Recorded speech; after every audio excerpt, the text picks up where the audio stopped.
Gandang umaga, hapon at gabi po ulit sa inyo mga boss. Eto nga't uuwi ko lang galing trabaho at ang una kong nadatnan ay ito. Overflow nga ang gasolina ng ating Honda Tac. So pinaltan ko na nga lang din yan ng hose, nilagyan ko ng panala at ito, kalat nga ang gasolina. So magagalit ang dragon pag hindi ko nilinisan yan. So ito pa nga, pagkatapos kong lagyan na ng hose ay tinakpan ko na rin yan ng tornilyo. At pagkatakip ko nga ng tornilyo, ito naman ang isa pang problema. Tapon din ang tuti oil. So nilagyan na lang din yan ng panala ng misis ko para hindi na kumalat. So hindi ko talaga alam exactly kung saan nga ba nanggagaling yan tagas na yan. Kaya wala rin talaga akong idea pa. So chinek ko nga itong lagayan ng tuti at naubos na nga rin yung laman na halos kalahati pa yan noon.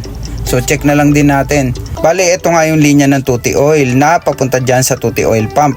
So bali tanggalin ko na lang din yung hose na yan at most probably papalitan ko na lang din dahil medyo matigas na siya. Hindi ko na rin alam kung barado na ba yan o kung ano pa man. So ito makikita nyo, pinatulo ko na nga at tatakpan ko na lang din yan ng tornilyo para hindi na magkalat. So yan, napakaraming leak na makikita. Hindi ko rin alam kung galing lang din ba yan dyan sa tambutso dahil medyo awang nga yan nung nakaraan at hindi ko pa nalalak ng mahigpit. So bali lilinisan ko na lang din muna siya gamit ang degreaser. Ang gamit ko nga palang degreaser dito ay foamy. Sa magtatanong nga pala kung saan ko nabili tong degreaser na to, lalagay ko na lang din yung link dyan sa taas para makabili kayo in case na gusto nyo. Ang maganda kasi dito sa foamy degreaser na to, alam mong hindi siya masasayang kasi talagang nagpo-foam siya at hindi natatapon.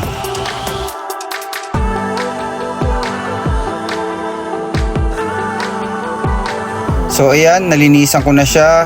Sigurado na akong wala ng leak or oil na makikita dyan. Kung meron man yan at magkaroon man yan mamaya. So makikita ko na kung saan nanggagaling. So hopefully, wag naman magkaroon. Pero kung magkaroon man, at least makikita ko na dahil malinis na yung buong paligid niya. So baklas na nga lang din ako dito, palitan yung mga dapat palitan, linisan yung mga dapat linisan para makasigurado ko na walang mga bara-bara o kung ano man mga buha-buhangin ang meron dyan kasi medyo matagal nga natambak to, hindi natin alam kung gaano nga ba talaga kadumi yan.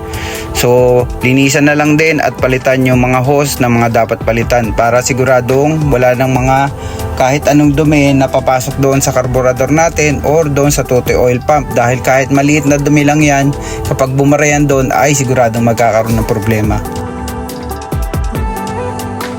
At nandito nga pala yung mga supervisor ko at check daw nila kung tama nga ba yung ginagawa ko.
At ito na nga yung kinalabasan ng pinagagawa ko. Pinalitan ko na yung ibang hose niyan at sinicure ko na lang din ang cable tie.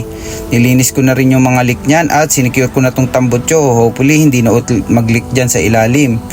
At ayan na nga, malinis na lahat. Pinunasan ko na rin ang dapat punasan. Nilinisan ko rin yung ilalim para siguradong wala nang langis doon. At kung magkaroon man, hahanapin ko na lang kung saan nga ba yung nanggaling. Dito naman sa karburador ay nilinisan ko na rin, inayos ko din yung floater niyan para siguradong hindi na siya mag-overflow. Hari nawa ay hindi na nga mag-overflow. At muntik ko pa malimutan na wala na nga palang laban itong lagayan ng tuti. So lagyan ko muna ng kalahati para kung magkaroon man ng leak ay hindi na rin ako mahirapan maglinis kung sobrang dami kong ilalagay. Okay, testing. Nakailang tadyak nga rin ako dyan dahil nga ang tagal umangat ng gasolina. Ayan, makikita nyo naman sa filter, unti-unti lang siya napupuno.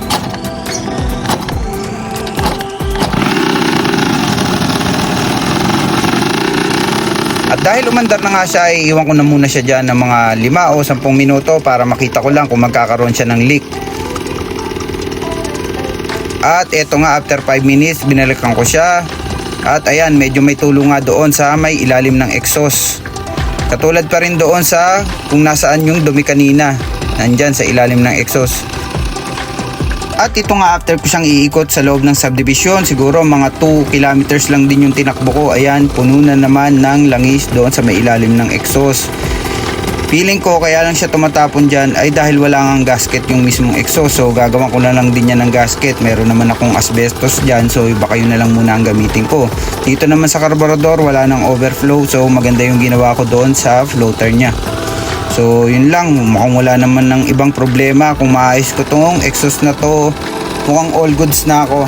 So yung tuti oil pump, wala nang mga tagas-tagas doon.